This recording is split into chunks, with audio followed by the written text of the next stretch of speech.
Hello, good morning. My name is Ignacio Lacalle. I work for the Universitat Politécnica de Valencia, and I am going to present you the third and last webinar about the opportunities offered by ASSIST-IoT project to get funding for participating in open calls. This webinar is the third of a series of 3 webinars that we have held thanks to the organization of NG-IoT, in which we are explaining which are the conditions and how to apply for our funding in ASSIST-IoT project.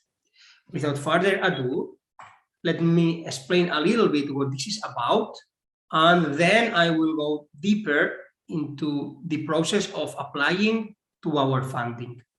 In the previous 2 webinars we have done, we have explained which were the challenges of our pilots that external applicants need to cover, and we also explained which were overall the conditions for the application and getting the funding. Today, I will do a quick overview of the whole process itself. We'll explain how to create the documentation to apply, and we'll all pass the floor to you for making questions. The main goal of today's webinar is to let you ask any potential questions that you might have had from today's presentation and also the previous webinars ones. In that terms, the goals of the open call of ASSIST-IoT is to receive external entities that will deliver a project of their own that will have as an objective validate and improve our technical provisions.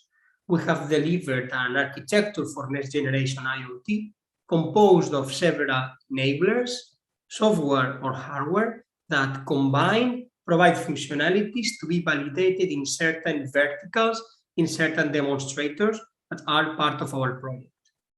In that regard, with your developments, we aim at taking up the ASSIST-IoT adoption and also analyze the viability and visibility of our technology. For those that will be willing to apply to our funding, must take in mind the 2 following criteria.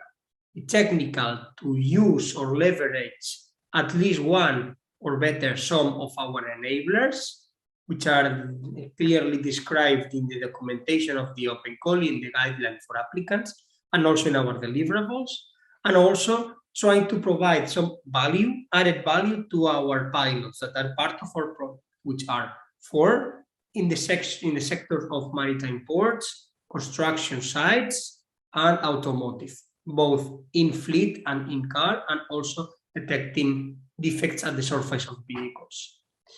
As an overview, this is the second round of 2 that ASSIST-IoT has held. A total of 900,000 euros is going to be distributed, within which 480,000 euros are going to be delivered in this round of open calls to 8 different projects, meaning 60,000 euros each. These calls are specifically addressed for SMEs, RTOs, and universities. If you are one of those, you are considered eligible to apply for our funding. And you need to do it alone, meaning no consortia. Alone, individual projects, if you are an SME and a university or RTO, you are eligible. Other administrative criteria, like for instance not being in bankruptcy or other of that sort, are clearly explained and detailed in the guideline for applicants available in our website. Regarding the time flow, we are in the last rush for the presentation of the proposals that is supposed to be ending at October 14th. We were discussing with the leaders of the European Commission that validate our process, and we will be analyzing the possibility to extend the deadline if needed. Everything will be properly communicated through our channels and also via NG-IoT.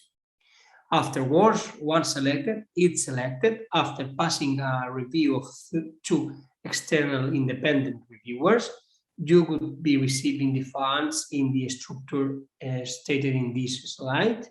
iteratively with successive technical reviews to understand whether or not you are meeting your objectives. Talking about the preparation, what do you need to do to prepare for a proposal to apply for a funding? Well, the first and foremost instruction would be to go through all of our guidelines for applicants document, in which everything is clearly detailed. It's a document of 25 pages in which the eligibility criteria, the different steps, the procedures, and the content of your proposal is clearly defined. Mostly, you need to prepare a proposal of maximum 15 pages based on the provided template, as you see in the slide, with several sections in which you need to explain which is your idea, how it is relevant to our enablers and to our pilots, how it contributes to validate our solution, which is the expected impact you are foreseeing from your developments there, how you are planning the implementation of your project, which is the team that is going to participate, and other relevant aspects you might deem relevant. Okay. Once you have this proposal prepared according to the instructions provided, you will need to go through a register form that is also available in our website that has an aspect like the one shown in this slide, where you need to complete the metadata associated with your proposal, indicating which pilot you are targeting, which is the abstract of your proposal, the title, which kind of organization you are, how you reach this opportunity of funding, etc. Once you have completed this form, you will receive an email with the confirmation of the submission, and to complete all the procedure, you must send by email a compressed file including this justification of registration and also the proposal in PDF form. With both two things included, you will receive within the next 5 natural days a message confirming that you have successfully sent your proposal, and you will enter in the procedure of eligibility. This must be done before October 14th at 5 p.m. As I have said before, we will be probably considering extension if the circumstances conduct us to. Regarding with the evaluation, your proposal will go through the evaluation of 2 external independent reviewers with no conflict of interest declared, in which, based on these thresholds of each of the sections of your proposal, relevance, impact, technical excellence, quality of implementation, and quality of the team, will give you a mark between 0 and 25. And as long as you will surpass the threshold of 19 out of 25, you will be directly considered to be selected.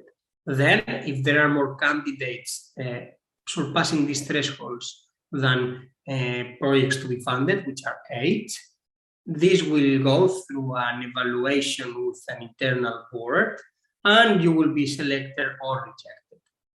This message of selection or rejection will reach you by December 20th, 2022. Therefore, before Christmas, you will have everything ready and prepared.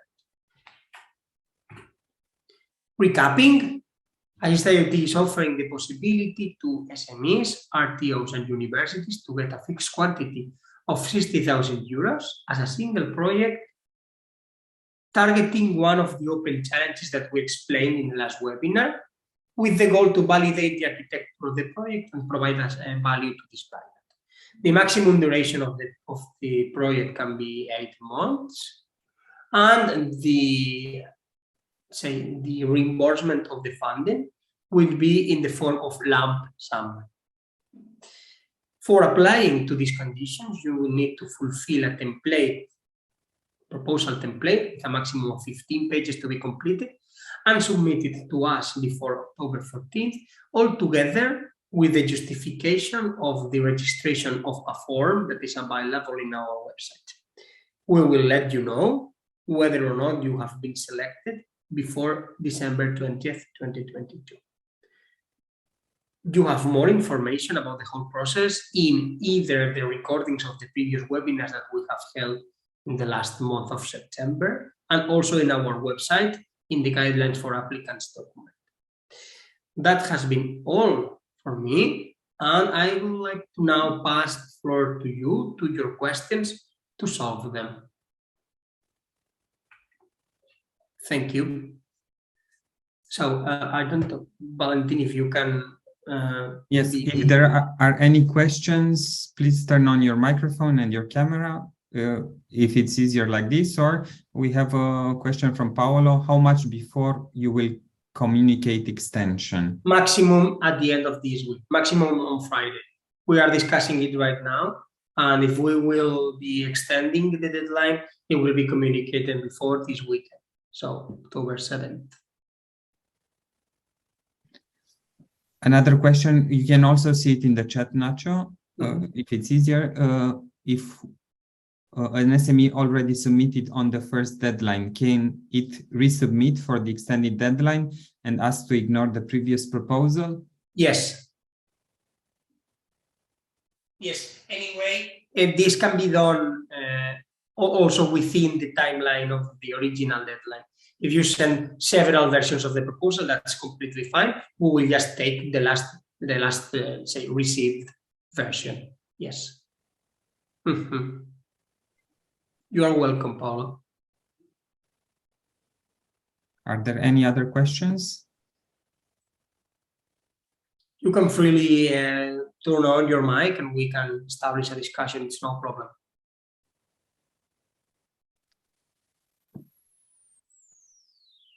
Hello, good morning.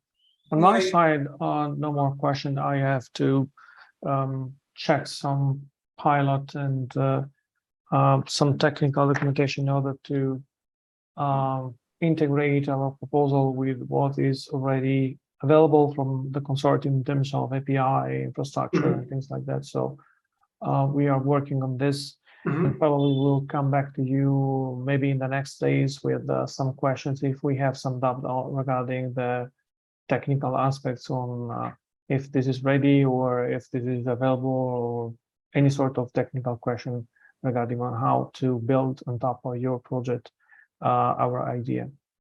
Oh yes, that's great. Very good. You have some summary of the technical provisions and the technical, let's say, spirit of our enablers and our architecture as a whole. But yes, of course, no problem. If you have any particular doubts, we'll try to solve them at the most extent we are able to, of course, because there are disclosure issues specifically related to pilots, nuances. But in general, I think we will be able to solve any questions you may have. Okay, thank you. Thank you.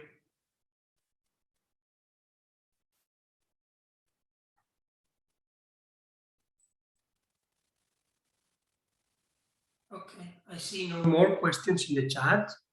I see some people connected, but I assume you are having everything clear.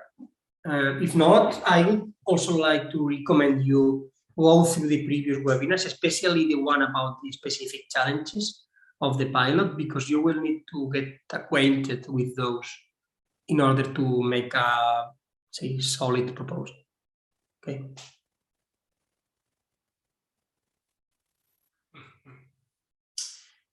Right. So I think we can wait 1 minute or a couple of minutes, Valentin, here till, so to see if everyone just comes and is willing to make some question. And if not, we will just conclude the session, and I will just refer you to the videos and the different feedback we have, especially take into account that we try to prepare a good guideline for applicants, so questions should be solved there. In addition, we have frequently asked questions, FAQ section on our website. So there are also some potential answers to your inquiries. Feel free to go there also and check that.